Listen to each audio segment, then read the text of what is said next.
شب قدر، شب کے معنی رات کے ہے اور قدر کے معنی عزت و عظمت ہے، یعنی شب قدر عزت و عظمت کی رات ہے اور شب قدر کا ملنا 1000 مہینوں کی عبادت سے بہتر ہے۔ رمضان کے آخری عشرے یعنی 21، 23، 25، 27 اور 29 کی طاق راتوں میں اس کی تلاش کرنی چاہیے۔ اِنَّا أَنزَلْنَاهُ فِي لَيْلَةِ الْقَدْرِ، بے شک ہم نے اس قرآن کو شب قدر میں نازل کیا ہے۔ وَمَا أَدْرَاكَ مَا لَيْلَةُ الْقَدْرِ، کیا معلوم کہ شب قدر کیا چیز ہے؟ لیلۃ القدر خیر من الف شہر، شب قدر 1000 مہینوں سے بہتر ہے۔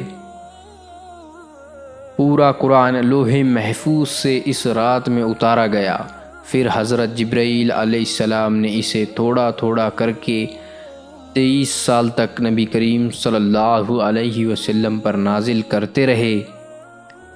اور دوسرا مطلب یہ ہے کہ نبی کریم صلی اللہ علیہ وسلم پر قرآن کریم کا نزول سب سے پہلے شب قدر میں شروع ہوا۔ اس رات میں عبادات کرنے کا ثواب 1000 مہینے 83 سال 4 مہینے عبادت کرنے سے زیادہ ہے۔ حضرت ابو ہریرہ رضی اللہ تعالی عنہ سے روایت ہے کہ حضور صلی اللہ علیہ وسلم کا یہ ارشاد منقول ہے کہ جو شخص ایمان کے ساتھ اور ثواب کی نیت سے رمضان کے روزے رکھے، نیز شب قدر میں ایمان کے ساتھ اور ثواب کی نیت سے عبادت کرے تو اس کے پہلے تمام گناہ معاف کر دیے جاتے ہیں۔ حضرت انس رضی اللہ تعالی عنہ فرماتے ہیں کہ ایک مرتبہ رمضان کا مہینہ آیا تو حضور صلی اللہ علیہ وسلم نے فرمایا کہ تمہارے اوپر ایک مہینہ آیا ہے جس میں ایک رات ہے جو 1000 مہینوں سے افضل ہے۔ جو شخص اس رات سے محروم رہ گیا گویا ساری خیر سے محروم رہ گیا۔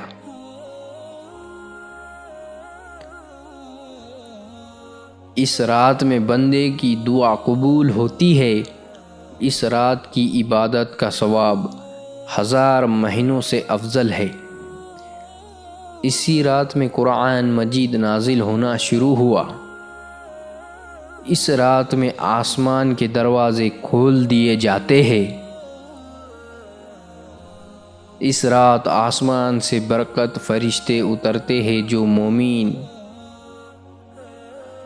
مومنوں کو سلام کرتے ہیں، مصافحہ کرتے ہیں، ان کے لیے دعائے خیر کرتے ہیں اور ان کی دعاؤں پر آمین کہتے ہیں۔ حضور پاک صلی اللہ علیہ وسلم سے منقول ہے کہ اس رات کو زیادہ سے زیادہ قرآن کی تلاوت، دعاؤں اور نمازوں میں گزارو۔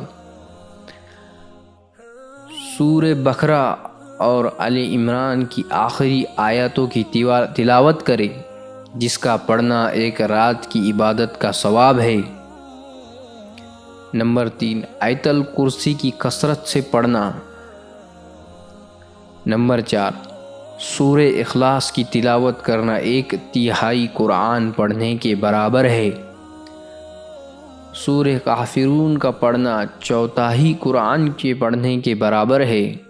سورہ نصرہ کی تلاوت 1/4 قرآن کے پڑھنے کے برابر ہے۔ سورہ یاسین کی تلاوت کرنا والا بخشا جاتا ہے۔ پہلا کلمہ کثرت سے پڑھنا، کثرت سے استغفار کرنا، نبی پاک صلی اللہ علیہ وسلم پر درود بھیجنا، آپ کے لیے اور اپنے دوستوں رشتہ داروں کے لیے پسندیدہ دعا مانگے۔ تمام محرومین کے لیے بخشش و مغفرت کی دعا کرنی چاہیے۔ اپنے ہاتھ، پاؤں، آنکھ یعنی تمام اعضاء سے جو بھی گناہ ہو گئے ہو اس کی گناہوں کی معافی اور آئندہ نہ کرنے کا عزم لے۔ دعاؤں میں سب سے بہتر دعا وہ ہے جو حضرت عائشہ رضی اللہ تعالی عنہ سے منقول ہے، اے اللہ تو معاف کرنے والا ہے اور معاف کرنے کو پسند کرتا ہے۔ 4 شخص جن کی مغفرت نہیں ہوتی، وہ بد نصیب شخص ہے جن کی شب قدر میں بخشش نہیں ہوتی۔ ہاں، اگر اپنی گناہوں سے توبہ کر لے تو اللہ معاف فرمانے والا ہے۔ نمبر 1، شراب پینے کا عادی۔ نمبر 2، ماں باپ کا نافرمان۔ نمبر 3، رشتہ داروں سے لڑنے والا یا رشتے توڑنے والا۔ نمبر 4، کینہ رکھنے والا، اپنے بھائیوں سے نفرت کرنے والا۔